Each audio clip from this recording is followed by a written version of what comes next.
खबरों के माध्यम से हमसे जुड़े रहने के लिए YouTube पर हमारे चैनल को सब्सक्राइब करें और बेल आइकन को दबाकर घंटी बजाएं। एक महिला पत्रकारों और उनके सहयोगी के साथ जो मारपीट की घटना हुई, इस मामले में न तो पुलिस प्रशासन अब तक संज्ञान ली है और न ही अस्पताल प्रशासन की ओर से समुचित स्वास्थ्य व्यवस्था यहाँ इनको मिल पा रहा है। क्या घटना घटी है और किन लोगों के द्वारा घटना को अंजाम दिया गया है? कवरेज करके बड़ी दुर्गा स्थान से मतलब 5 नंबर गुमटी की तरफ जा रहे थे। उसी दौरान वहाँ पे ब्रेकर है, वहाँ पे रुकवाया गया। 3 लोग था, गन मतलब दिखा करके फिर अंदर ले गया तो वहाँ देखे एक लोग और मौजूद है। फिर वो अमित कुमार पे गन ताने हुए था। हम शोर नहीं कर पाए क्योंकि अगर हम शोर करते तो वो शूट कर सकता था, इस डर से हम चिल्लाए नहीं। तो फिर इतना में वो इनके मुंह पे पट्टी बांध दिया। पट्टी बांधने के बाद अंदर ले गया, मतलब 5 नंबर गुमटी से दक्षिण तरफ अंदर पूरे जंगल में ले गया। वहाँ ले जाने के बाद इनके साथ मारपीट करने लगा और मारपीट। ये कौन है आपके? सहयोगी हैं और घर से माँ निकाल दी तो इनके ही घर पे रह रहे हैं अभी। ये जो घटना घटी है, जिन्होंने भी अंजाम दिया है, क्या उनको आप पहचानते हैं? जी, 4 लोग थे जिसमें कि 3 लोग को नहीं जानते हैं, 1 को जानते हैं। कौन था वो? वो मेरा भाई, मतलब सौतेला भाई ही है, लेकिन कभी हम सौतेला नहीं माने, लेकिन वो हमको सब दिन सौतेला माना है।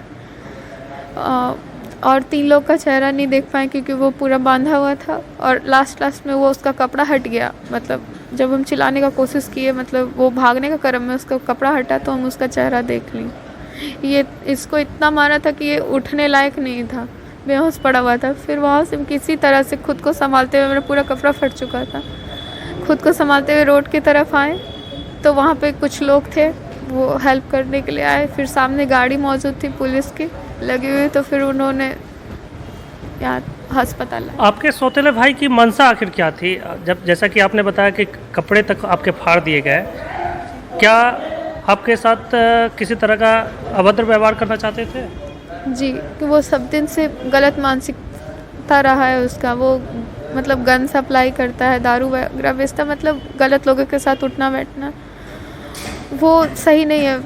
मतलब कभी मतलब उसका बोली व्यवहार सही नहीं है और मेरे साथ वो गलत करने का प्रयास भी पहले भी कर चुका है। महिला पत्रकार निधि आर्या के साथ उनके सहयोगी की जो पिटाई की घटना घटी है, बुरी तरह से पिटाई के बाद जो घायल स्थिति में यहाँ पे सदर अस्पताल में मौजूद है, भर्ती है। अमित जी, ये घटना कब की है और क्या आपके साथ किस तरह से मारपीट घटना अंजाम दिया गया है? अंजाम ये है कि हम सब आ रहे थे दुर्गा स्थान से, तो 5 नंबर गुमटी के पास जो बैरियर घेरा हुआ रहता है, ट्रेन पार की, बैरियर उठी, हम सब पार किए। उतने में 3 लड़का आगे गमछा रुमाल बांधे हुआ था और एक लड़का पिस्टल से पीछे से हटाया और इनको एक लड़का खींच के ले जा रहा था, जिसके पीछे की हमें भी ज़बरदस्ती अंदर किया गया। और करने के बाद पीछे में मेरी गाड़ी गिरी पड़ी थी, वहीं हमको मारने लगा, हमसे विवाद होने लगा। विवाद के क्रम में हमको ठेलम ठेली करके हमको उधर झोंक है, झोंक के पास 2 गड्ढे हैं, हमको बहुत जैसे मतलब कि डंटा पेना जो था हमको उनको बुरी तरह से हमको मारा। हम बचाओ चिल्ला भी नहीं पाए क्योंकि हाथ पकड़ के मेरा मुंह में रुमाल हमको कोई कपड़ा या रुमाल जो भी था हमको ठूस दिया गया था कि जो आवाज़ भी नहीं कर पा रहे थे। और हमें ऐसा मारा था कि हम वहाँ मतलब कि हमको मार के वो गड्ढे में फेंक दिया गया था। फिर क्या हुआ, भगवान की दया से थोड़ी देर में हमें आँख खुली तो हम गड्ढे के बाहर आए तो जो लड़का का मास्क खुला हुआ था वो इसका भाई रवि कुमार निक्कम, जिसका कि आलोक आर्यन का नाम से है, और उसी से फिर हत्तम पाई हुआ। तो हत्तम पाई में वो क्या है कि हमको बगल में रड था या जो भी था, सर पे वार किया। उसके बाद हमको क्या हुआ नहीं हुआ फिर कुछ मालूम नहीं। आपको किन लोगों के द्वारा अस्पताल में भर्ती कराया गया है? ये चीज़ तो हमको जानकारी नहीं है, तब भी हम यहाँ जाना बताया जा रहा है कि हमको प्रशासन लेके। और ये चीज़ मेरे साथ घटना जो है, हम खुद एक पत्रकार के नाते हम कासिम बाजार थाना अध्यक्ष जो धर्मेंद्र कुमार हैं उनको एक बार नहीं 3 बार 4 बार हम बता चुके हैं कि सर ऐसा ऐसा बात है, हमें पीछा किया जा रहा है और हथियार सटाया जा रहा है। तो सर माननीय रिक्वेस्ट है कि हम मेरे पे ये जो केस करना चाह रहे हैं सर कीजिए। यहाँ तक केस का प्रमाण तक दिए वो लड़का कि लड़का फोर्जरी है, 3 नाम से वो अपना सर्टिफिकेट रखा है और बहुत चीज़ उनको प्रूफ दिए, तब भी वो बोले कि हम नहीं कर सकते केस, हम जांच करेंगे, वो करेंगे, देखेंगे। बहुत तरह का हम बोलने लगा। हम फिर उसके बाद दोबारा हम जाना छोड़ दिए। अब परसों भी गए, हमको डर लग रहा था तो हम परसों गए, लड़की को लेके खुद गए कि चले को मिल लेते हैं। तो मिलने के बाद भी क्या हुआ, धर्मेंद्र को बोलता तुमसे नहीं मिलेंगे, बाहर दरोगा है, बाहर से मिलिए और हम कुछ नहीं कर सकते हैं आपको। तो यही पत्रकार का सुरक्षा मेरा। अब प्रशासन की ओर से अब तक क्या कार्रवाई की गई है? मामला दर्ज किया गया है या अभी भी वैसे ही? अभी तक तो कोई प्रशासन यहाँ आई नहीं है और नहीं हमें मालूम है। और लड़का उठा है जो हमको मारा है, वो भी क्या हुआ नहीं हुआ इसका भी कोई जानकारी अभी हमें नहीं है। अभी तक आप लोग का कोई बयान तक नहीं दर्ज कराया गया है? बयान मेरा रात में ही हुआ, इसलिए कि हम आए थे, पुलिस वाले आए थे? पुलिस वाले हाँ आए थे जब हम होश में थे। तो शायद 2-3 पुलिस थे, वो थोड़ा सा पूछे फिर चले गए और उसके बाद तो पुलिस नहीं आया। यहाँ जो अस्पताल प्रशासन की ओर से जो चिकित्सीय व्यवस्था मिलनी चाहिए, क्या उससे उस तरह की चिकित्सीय व्यवस्था आप लोग को मुहैया कराई जा रही है? नहीं, हम भोर से ही हम दर्द से बहुत परेशान हैं और चिकित्सा व्यवस्था के जहाँ तक है, यहाँ जैसा बोला जाता है चिकित्सा व्यवस्था वहाँ नहीं है ढंग का। हमारे साथ मौजूद हैं जन अधिकार पार्टी के प्रदेश महासचिव फैसल अहमद रूमी। रूमी जी, जिस प्रकार से 2 पत्रकारों की जिस तरह से पिटाई की गई है, इस घटना को किस तरह से देखते हैं? मेरे कुछ सहयोगी ने सुबह खबर की कि कल संध्या 7 बजे 5 नंबर गुमटी के नज़दीक एक महिला को निवस्त्र अवस्था में भागते हुए पाया गया। हमारे सहयोगी ने उसे वस्त्र दे करके उसको छिपाया और उसके बाद उसका कपड़ा मंगा के उसको हॉस्पिटल दोनों को एडमिट, उसके सहयोगी को बुरी तरीके से मार के वहाँ नाले में फेंक दिया गया था। किसी तरह से उन लोगों ने उनको हॉस्पिटल तक पहुँचाया। इसकी सूचना मुझे सुबह दी गई।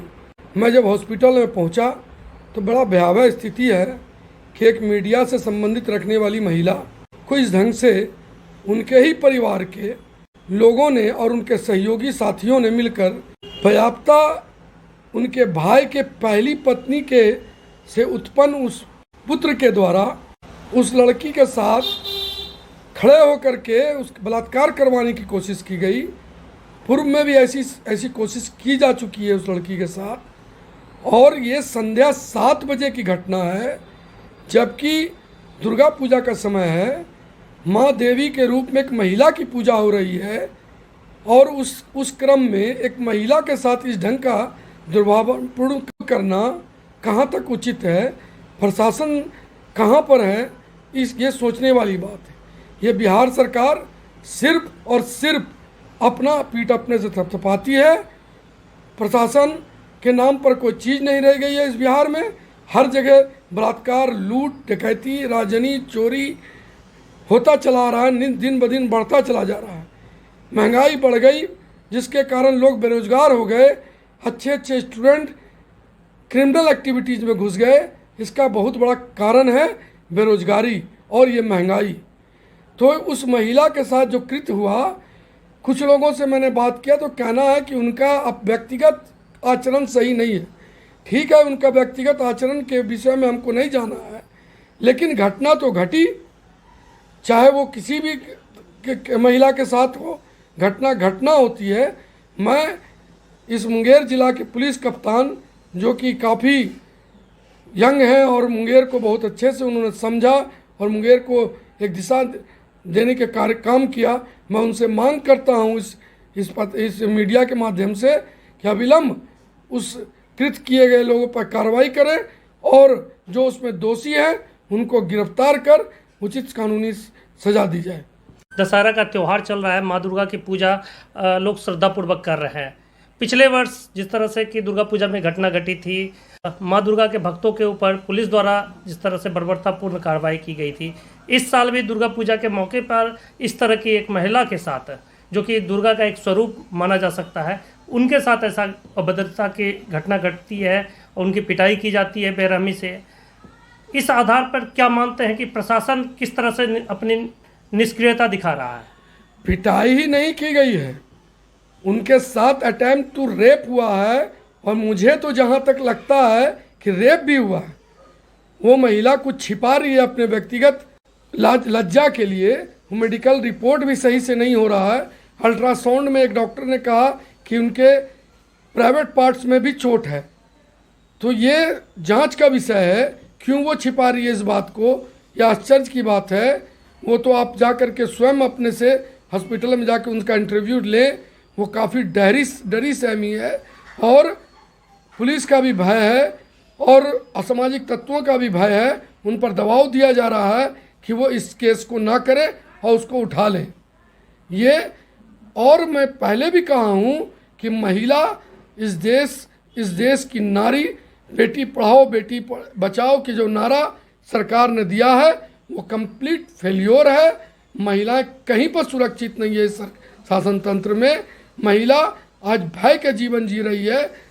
संध्या 7 बजे जब ये घटना घटती है तो समझिए कि रात्रि पहर अगर महिला निकल जाएगी तो उसके साथ क्या होगा। पत्रकार के साथ जो घटना घटी है, खास करके महिला पत्रकार के साथ, इसको लेकर जन अधिकार पार्टी की ओर से मोर्चा खोलते हुए सरकार से और स्थानीय प्रशासन से, पुलिस प्रशासन से की मांग है कि जल्द से जल्द आरोपियों के खिलाफ कार्रवाई की जाए।